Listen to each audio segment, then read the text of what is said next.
राम राम दोस्तों, ज्योतिष के इस खास कार्यक्रम में आपका फिर से स्वागत है। ये वीडियो मिथुन जेमिनी वालों के लिए विशेष है। आने वाले 30 अक्टूबर 2023 को राहु केतु के राशि परिवर्तन का मिथुन वालों पर क्या प्रभाव पड़ेगा, इसकी चर्चा इस वीडियो में रहेगी। बृहस्पति, शनि और राहु केतु जो भी एक राशि में लंबी अवधि तक ग्रह गोचर करते हैं, उनका लोगों के जीवन पर गहराई से प्रभाव पड़ता है, क्योंकि लंबी अवधि में ही आप अपने जीवन के किसी विशेष क्षेत्र जैसे कि संतान प्राप्ति, शिक्षा प्राप्ति, वैवाहिक जीवन के बारे में प्लानिंग कर सकते हैं, अपनी योजना बना सकते हैं।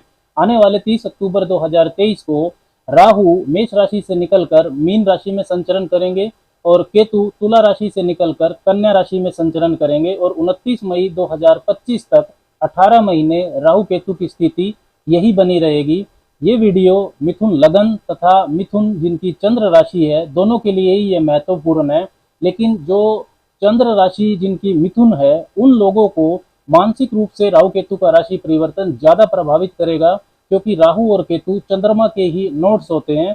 North node of moon Rahu होता है, south node of moon Ketu होता है। इसके अलावा जिन मिथुन वालों को राहु या केतु की महादशा या अंतरदशा चल रही है, उनको भी ये राशि परिवर्तन गहराई से प्रभावित करेगा। जिनकी कुंडली में राहु और केतु मजबूत स्थिति में है, उनको भी इसका प्रभाव अच्छे से देखने को मिलेगा। 12 अप्रैल 2022 से ही राहु आपके 11वें भाव में चल रहे हैं, लाभ भाव में, जिसने पिछले 15-16 महीने से आपको बहुत महत्वाकांक्षी बनाया, प्रभावशाली नेटवर्क सर्कल आपको दिया, इनकम आय के नए नए साधन बनाने की आपको प्रेरणा दी। लेकिन इसी वर्ष अप्रैल 2023 में बृहस्पति ने भी आपके 11वें भाव में मेष राशि में संचरण किया। राहु के साथ गोचर करने से लाभ भाव में चंडाल दोष का निर्माण हो गया। इस योग की वजह से वैवाहिक जीवन व कैरियर में समस्याएं उत्पन्न होने लगी, क्योंकि बृहस्पति आपके 7वें और 10वें भाव के स्वामी भी हैं। इसी वर्ष आपको जो शनि है, जनवरी 2023 में ही शनि की अष्टम ढैया भी आपको खत्म हो गई, उससे मुक्ति मिल गई। लेकिन फिर भी इनकम में आपके इस वर्ष स्थायित्व नहीं आ रहा है। 11वें भाव में बने चंडाल दोष के कारण पद प्रमोशन नहीं मिला, कार्य क्षेत्र में सीनियर्स और सहकर्मियों का जो सहयोग है वो भी नहीं मिला, उनसे मतभेद होने लगे, मेहनत का फल भी नहीं मिला। ये सब चंडाल दोष के दुष्प्रभाव आपको देखने को मिल रहे हैं। राहु की नीच दृष्टि आपके 7वें भाव पर जा रही है, 9वीं दृष्टि, जो कि वैवाहिक जीवन में मतभेद पैदा कर रही है। व्यापारिक साझेदारियों में भी आपको परेशानी देखने को मिल रही है, व्यापारिक लाभ आपका प्रभावित हुआ है। पंचम भाव में आपके केतु चल रहे हैं, जिसने आपको पेट की, पाचन तंत्र की समस्याएं दी, प्रेम संबंधों में शक पैदा किया, आलोचना के कारण ब्रेकअप हुए, छात्रों के अंदर शिक्षा के प्रति लापरवाही रही, संतान प्राप्ति में भी बाधा उत्पन्न हुई तथा संतान से संबंध और सहयोग भी खराब हुआ। 11वें भाव में बैठे बृहस्पति आपको शुभता प्रदान करना चाहते हैं, लेकिन इस चंडाल दोष के कारण ये सब संभव नहीं हो पाया।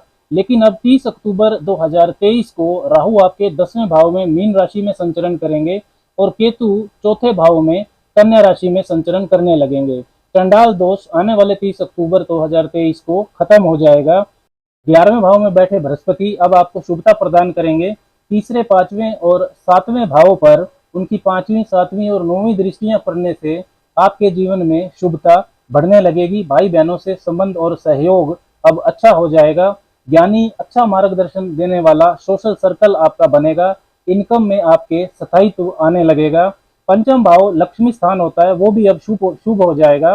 वहां से जो केतु का दुष्प्रभाव है वो खत्म हो जाएगा।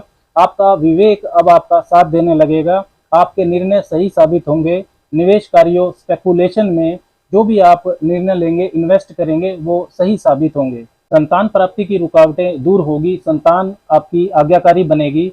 संतान से मन मुटाव अब दूर होने लगेगा। विद्यार्थी अपने विषयों पर पकड़ मजबूत बना पाएंगे। प्रेम संबंधों में मधुरता आएगी। टूटे हुए प्रेम संबंध फिर से जुड़ने की संभावना भी रहेगी। बृहस्पति की 9वीं स्वग्रही दृष्टि आपके 7वें भाव पर आएगी, तो जीवन साथी से रिश्ते मधुर होंगे। मतभेद जो जीवन साथी से चल रहे थे वो दूर हो जाएंगे। जीवन साथी के स्वास्थ्य पर भी इसका शुभ प्रभाव पड़ेगा। व्यापारी लोगों को और बिजनेस पार्टनरशिप जो कर रहे हैं, उन लोगों को भी लाभ देखने को मिलेगा। 30 अक्टूबर 2023 को राहु आपके 10वें भाव में आ जाएंगे, मीन राशि में। तो 10वें भाव का राहु आपको अथॉरिटी, प्रसिद्धि ज्यादा से ज्यादा पाने की इच्छा देगा। साम दाम दंड भेद का प्रयोग कर कैरियर को ऊंचाई पर ले जाने की आपको प्रेरणा देगा। राजनीति, acting, cinema, IT sector, import export, bankers, advertisement, sales, marketing से जुड़े जो मिथुन वाले हैं उनको राहु की विशेष कृपा मिलेगी। अपने काम को अब आप बढ़ा चढ़ा कर दिखा पाएंगे। अपने काम को विदेश में यदि फैलाना चाहते हैं या विदेशी वस्तुओं से लाभ कमाना चाहते हैं तो उसके लिए भी समय अच्छा रहेगा। मल्टीनेशनल कंपनी से जुड़े लोगों को भी फायदा होगा। 10वें भाव में राहु है तो आपको ऑर्डर्स लेने में जरूर परेशानी होगी। इसलिए जो मिथुन वाले नौकरी कर रहे हैं वो अपने सीनियर्स और सहकर्मियों से जो रिश्ते हैं उन पर जरूर ध्यान दें। कैरियर के मामले में राहु की विशेष शुभता 1 मई 2024 तक ज़्यादा देखने को मिलेगी, क्योंकि 1 मई 2024 तक राहु के जो राशि स्वामी हैं, राहु के डिस्पोजिटर बृहस्पति, वो आपके लाभ भाव में गोचर करेंगे 11वें भाव में। उसके बाद बृहस्पति वृष राशि में गोचर कर जाएंगे 12वें भाव में। तब व्यापारिक स्थल या नौकरी में वर्क पॉलिटिक्स से आपको सावधान रहना होगा। 10वें भाव से राहु की 5वीं दृष्टि आपके दूसरे भाव पर जाएगी, जो कि चंद्रमा का घर है, वहां पर कर्क राशि है, तो शत्रु दृष्टि होगी ये। अगर आप पारिवारिक व्यवसाय, फैमिली बिजनेस से जुड़े हुए हैं तो वहां पर आप डोमिनेट करेंगे, अपने अधिकारों को बढ़ाना चाहेंगे, अलग भी हो सकते हैं आप वहां से। कुटुंब और परिवार से रिश्तों पर भी आपको ध्यान देना होगा। हर हालत में धन की बचत, बैंक बैलेंस बढ़ाने की प्रेरणा राहु आपको देगा, तरीका चाहे सही हो या गलत, क्योंकि राहु एक आउटकास्ट प्लेनेट है। राहु की 9वीं दृष्टि आपके 6ठे भाव पर जाएगी तो शत्रुओं पर विजय दिलवाएगा राहु, लेकिन शत्रु आपके बढ़ेंगे भी।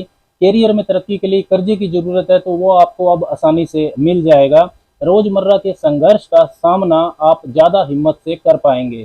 केतु आपके 4थे भाव में रहेंगे तो ज्यादा वर्क ओरिएंटेशन जो राहु 10वें भाव में होने की वजह से आपको मिलेगा, उससे परिवार को समय आप कम दे पाएंगे। मानसिक शांति, सुख के अनुभव के लिए केतु का गोचर 4थे भाव में शुभ नहीं होता है। परिवार में वैचारिक मतभेद भी बढ़ेंगे, माता से वाद विवाद हो सकता है। माता के स्वास्थ्य, पिता के स्वास्थ्य पर भी राहु केतु का ये गोचर शुभ प्रभाव नहीं डालेगा, वहां आपको ध्यान देना होगा। घर, जमीन, प्रॉपर्टी के लेन देन में आप सावधानी रखें। वाहन चलाते वक्त भी मिथुन वालों को सावधानी रखनी होगी, क्योंकि केतु की 5वीं दृष्टि अचानक उतार चढ़ाव के भाव अष्टम भाव पर रहेगी। ससुराल पक्ष से संबंध आपके खराब हो सकते हैं। पैतृक संपत्ति को पाने में भी केतु परेशानियों को बढ़ाएगा। लंबी धार्मिक यात्रा, विदेश यात्रा के योग केतु बना सकता है। केतु की 9वीं दृष्टि 12वें घर पर रहेगी। आध्यात्मिक उत्थान, स्पिरिचुअल एनलाइटमेंट के लिए केतु का प्रभाव बहुत शुभ रहने वाला है। आर्थिक उन्नति के रास्ते तो आपके खुलेंगे राहु केतु के इस राशि परिवर्तन से, क्योंकि राहु 10 में तो दुनिया वश में, ऐसा माना जाता है। लेकिन निजी जीवन में संतुलन बनाने में आपको बहुत प्रयास करना पड़ेगा। सोमवार को शिवलिंग पर पंचामृत से अभिषेक करना, दूध, दही, घी, शहद, शक्कर के मिश्रण को मिलाकर शिवलिंग पर अर्पण करना और उसके बाद जल अर्पण करना आपके लिए बहुत शुभ रहेगा। राम राम।